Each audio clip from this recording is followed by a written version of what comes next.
소장님 안녕하세요. 네, 안녕하세요. 그 소장님이 하시는 일을 짧게 설명 좀 해주시겠어요? 네, 그 연구소 이름이 되게 특이하잖아요. 네, 예. 저희가 토지 플러스 자유 연구소인데 네, 사람들이 놀리는 애하고 예. 토지를 자유롭게 사고 팔아서 돈을 많이 버는 연구소냐 라고 놀리기도 하는데 예. 본 뜻은 네. 토지가 없으면 자유도 없다. 아, 이런 아주 굉장히 혁신적인 내용을 담고 있는. 그 오늘 얘기하시는 문제가 주로 부동산인 거네요. 네네, 그렇죠.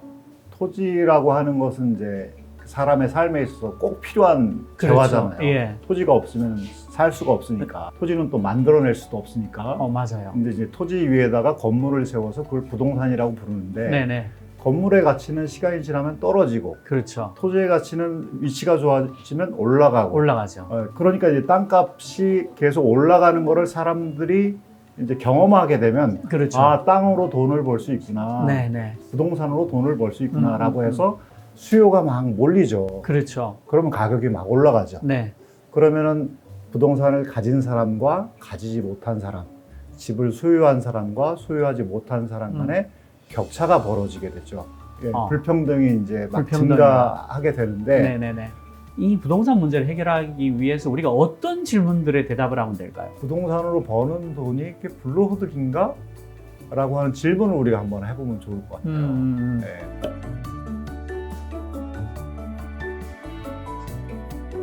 물론 뭐 땅을 알아보러 다니거나 집을 알아보러 다니거나 이런 것도 이제 노력이지만 개인적 차원에서는 굉장히 노력입니다. 그것도 사실. 그런데 그건 개인적 차원에서 노력인데 그런 노력이 사회 전체를 이롭게 하는데 뭐 흔히 말해서 GDP를 증가시키는 노력이 아니라는 거예요. 일산하고 분당이 거의 같은 시기에 개발을 시작했잖아요. 네네네. 그런데 지금 일산하고 분당의 땅값을 비교해 보면 네. 그게 불로소득이 아니다라고 설명을 하려면 일산 분들이 분당 분들에 비해서 인생을 3배나 노력하지 않고 살았다. 뭐 그렇죠. 5배 게을렀다. 네. 이렇게 말을 해야지 그게 불로소득이 아니다라고 얘기할 수 그렇죠. 있잖아요. 네. 그런데 사실은 일산에서 서울 나오는 교통편은 너무 적고 네네. 강남은 거의 대부분이 지하철이 2개 아니면 3개가 겹치고 그렇죠. 이런 걸 빼고 이 격차를 설명할 수 있냐. 네, 예. 그러니까 그게 불로소득이 아니다라고 설명하는 건 너무 이상하죠. 그러니까 네. 좋은 위치거든요. 좋은 위치를 누가 만들었느냐. 그러니까 수십 년 동안 강남 중심 정책을 대한민국이 펼쳤기 때문에 강남의 그렇죠. 가격이 올라간 거고 네, 분당의 가격이 올라간 건데 네. 그러니까 자기가 노력해서 올라간 소득이 아니고 네. 그거를 추구하는 노력이 음. 본질적으로는 GDP를 증가시키는 부를 증가시키는 활동이 아니다. 그렇죠.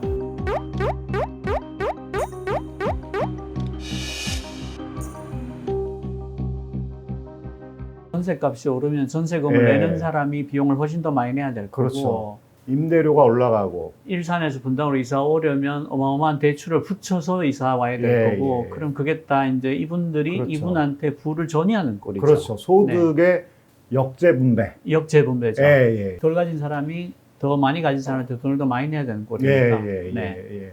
주식은 사실 가지고 있는 사람들 안에서 그 시장에 참여한 사람들 안에서 일쿠따잖아요. 그렇죠. 이 부동산은 토지는 사람들이 모두 이용해야 되고 주거로 이용하든 생산에 이용하든 다 이용해야 되는데 가격이 올라가게 되면 땅이 없거나 집이 없는 사람들은 그만큼 손해고 자기에게서 소득이 자기가 노력해서 번 소득이 부동산을 많이 보유한 사람에게로 계속 이전되는 거죠. 그것 때문에 불평등이 이제 증가하는데 격차가 벌어지게 되는데 그렇죠. 격차가 벌어지더라도 저 사람이 더 열심히 노력을 했네. 기술 개발을 열심히 하더니 돈을 많이 벌었네. 경영을 혁신하더니 돈을 많이 벌었구나. 라고 하면은 나도 열심히 해야겠다. 이런 어떤 동기부여가 되거든요. 근데 이런 격차가 벌어지는 거는 그러니까 속에 화가 나죠. 억울하고 내가 노력을 훨씬 더 많이 했는데 왜 저 사람이 그냥 네. 좋은 자리에 집 샀다는 이유만으로 이렇게 그렇죠. 되냐. 예. 그러니까 열심히 일하고자 하는 의욕을 꺾어버리죠. 그러네요. 예. 소득 대비 집값이라고 하는데 네. 그게 17배라고 해요. 17배. 수도권은 한 푼도 안 쓰고 한 푼도 안 모아야 17년 모아야 17년. 이제 내 집을 장만할 수 있는 이런 상황이고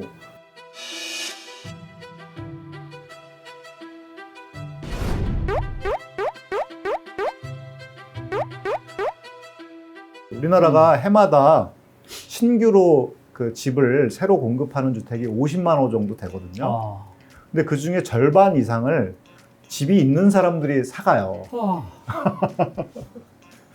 그러니까 1995년에 자가 보유율이 53.2%였거든요. 내 집을 갖고 있는 가구가. 근데 지금은 얼마냐면 56.4%예요. 아. 계속해서 집은 끊임없이 공급하는데 내 집은 없어. 우리나라의 땅 소유, 개인 토지 소유, 그 흔히 이제 진위계수라고 부르잖아요. 네네네. 불평등하냐, 평등하냐. 0에 가까우면 평등한 거고 1에 가까우면 매우 불평등한 건데 그렇죠. 우리나라 토지 소유 진위계수가 면적으로 보면 0.916이에요. 그 정도입니까? 예, 예.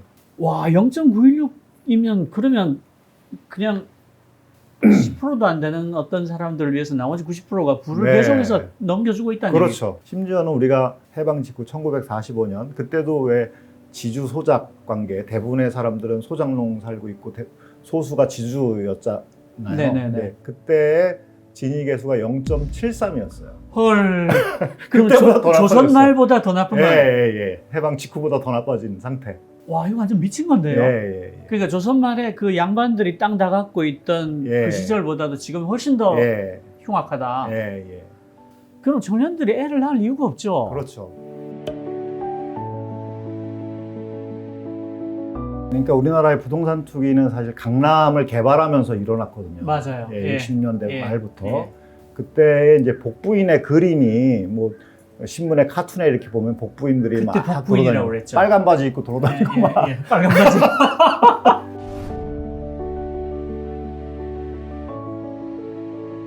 그러면서 이제 90년대까지 부동산으로 돈을 버는 거는 그건 문제가 있다. 그리고 이제 신문에서도 전셋값이 올라가고 일가족이 자살을 하거나 이런 것이 막 보도가 되면서 그때는 다 투기라 그랬죠. 예, 투기라고 불렀는데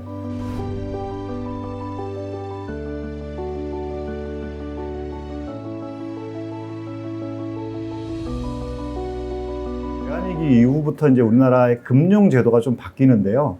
그 전까지는 개인에게 대출을 잘 안 해줬어요. 외환위기가 이제 기업 대출이 너무 과다하게 이루어졌기 때문에 외환위기가 일어났다라고 하는 반성 때문인지 아니면 그 기회를 노린 건지 이제 은행이 이제 개인에게 대출 또 개인에게 대출이 또 주택담보대출이 이제 막 증가하게 네, 돼요. 맞아요, 맞아요. 그때부터 이제 네. 등장했던 용어가 네. 재테크 투자라는 말입니다. 그때부터 투기가 투자로 용어가 바뀌기 예, 시작했죠. 예, 예. 네.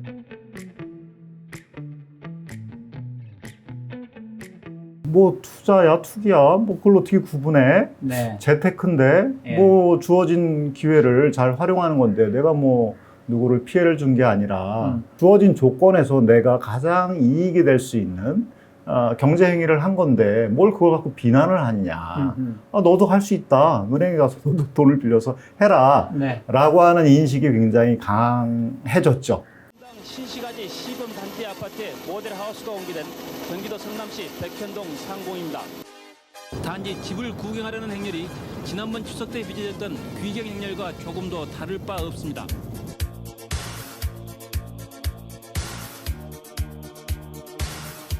해당 지역의 일부인 경기도 성남시 정자동입니다.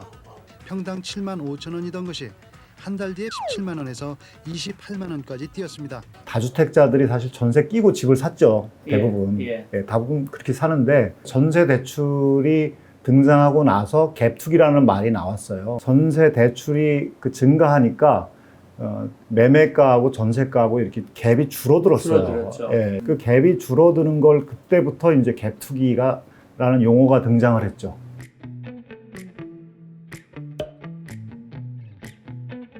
구매가하고 전세가 사이가 한 10% 차이 난다. 예, 예. 그럼 이 10% 돈만 있으면 계속 네네. 집을 사서 전세를 넣고 전세를 네, 팔 수 예. 있으니까 예. 실제로 이 사람이 가진 것은 거품처럼 얇은데 집은 천채를 갖고 있다. 예, 예. 그러니까 이 한두 채에서 펑크가 나면 천채가 다 무너지는 거고. 그렇죠. 그래서 전세가도 올라가고 매매가도 올라가면서 대출을 많이 일으키고 이러면서 금융기관도 굉장히 위험해지고 위험해지죠. 가계부채가 굉장히 위험해지죠. 증가하니까. 근데 전세 임대인 뭐 네. 기획을 한 사람이나 아니면은 무리해서 대출을 일으켜서 집을 산 사람들의 그 소망, 또 다른 말로 하면 욕망은 뭐냐면 가격이 계속 올라가는 거죠. 그렇죠. 근데 그 사람들의 욕망이 이루어지면 대한민국은 더 나빠지는 더 거예요. 나빠지는 예, 거예요. 예. 누군가의 피해를 기반으로 얻는 소득이라는 거예요. 네, 네, 예. 네. 근데 그거는 저는 개인을 탓하기가 너무 어렵다. 그렇죠. 예. 예. 왜냐면 개인은 주어진 조건에서 더 많은 이익을 누리기 위한 방법을 찾는 거거든요. 그건 잘못됐어. 그렇게 하면 안 돼. 아, 라고 그렇죠. 하기보다 네. 정부는 개인이 열심히 노력한 것이 사회 전체에게도 유익하도록 제도를 짜야 되잖아요. 아, 그게 되게 중요한 말이네요. 예, 예. 개인이 열심히 노력한 것이 사회 전체에도 유익하게 되도록 제도를 짜야 된다. 예. 내가 열심히 노력해서 내가 뭐 사회를 위해서 노력한 건 아니야. 네, 내가 네. 부를 얻기 위해서 나의 소득을 위해서 열심히 노력했어. 근데 그게 사회 전체에 유익을 끼쳐. 나의 경제 행위가 사회 전체에게도 유익이 되는가. 그렇게 제도를 만들어야 된다. 왜 이런 게 계속 방치됐나. 네, 네, 부동산을 과다하게 보유하고 있는 사람들이 네. 많이 보유하고 있는 사람들이 정치권에 많이 가요. 네. 직업 정치인이 많이 되죠. 언론사들도 굉장히 많은 부동산을 보유하고 있는데 대표적으로 조선일보 사주 일가가 소유한 부동산의 시가가 2조 원이 넘어요. 건설사가 언론에 영향을 많이 주는데 건설사에게 좋은 건 뭐냐면 집값이 계속 올라야 분양시장도 활성화되니까. 그렇죠. 그러니까 가격이 계속 올라갈 수밖에 없는 정책을 취하게 되는 거죠. 그리고 또 금융권도 마찬가지네요. 계속해서 가격이 올라가야 담보대출의 이자나 이런 걸 회수하는 게 또 뭐 이자를 안 갚거나 원리금을 안 갚으면은 가격이 올라가야 그거를 또 이제 구상권 청구해서 받을 수 있잖아요. 정책 당국도 상당한 정도로 부동산에 볼모로 잡혀 있는 꼴이네요. 그렇죠. 사실 정부에서 그 부동산 크기를 막겠다고 했지만 사실은 경기가 침체될 때마다 가장 강력한 경기 부양 수단으로 부동산 개발을 택했잖아요. 근데 역대 정부 어디도 안 그런 적이 없었으니까 그렇죠. 그렇게 보면 젊은 친구들이 애를 낳을 생각을 못하게 만든 데는 대한민국 정부가 굉장히 큰 지분이 있다. 토지거래 허가는 폐지를 지금 상당히 적극적으로 검토 중입니다. 지금까지는 예상했던 정도 수준을 넘어서지 않는 것으로 보여지고요. 갭 투자 비율이 2월에 상승하며 투기성 거래의 증가 신호가 포착되었습니다. 부동산 문제를 해결하지 않으면 대한민국이 살아날 방법이 저는 없을 것 같아요. 전세자금 대출 받아서 결혼하고 나서 시작하게 되는 그런 삶이 대부분 요새 신혼부부들의 삶이거든요. 근데 요새 그 생각이 많이들 한대요. 전세자금 대출 정말 나를 위한 정책 맞나? 맞아요. 그 말. 질문을 해야 돼요. 그 질문. 중요한 질문이에요. 아, 그래요? 예. 아. 전세자금 대출을 청년들을 위한 정책으로 이렇게 포장을 해요. 저리로 빌려줄게. 그리고 소득도 안 보고 빌려줘.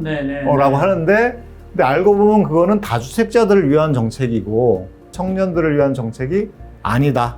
전세자금 대출이라고 하는 것은 부동산 경기 부양책이에요. 그렇죠. 전형된.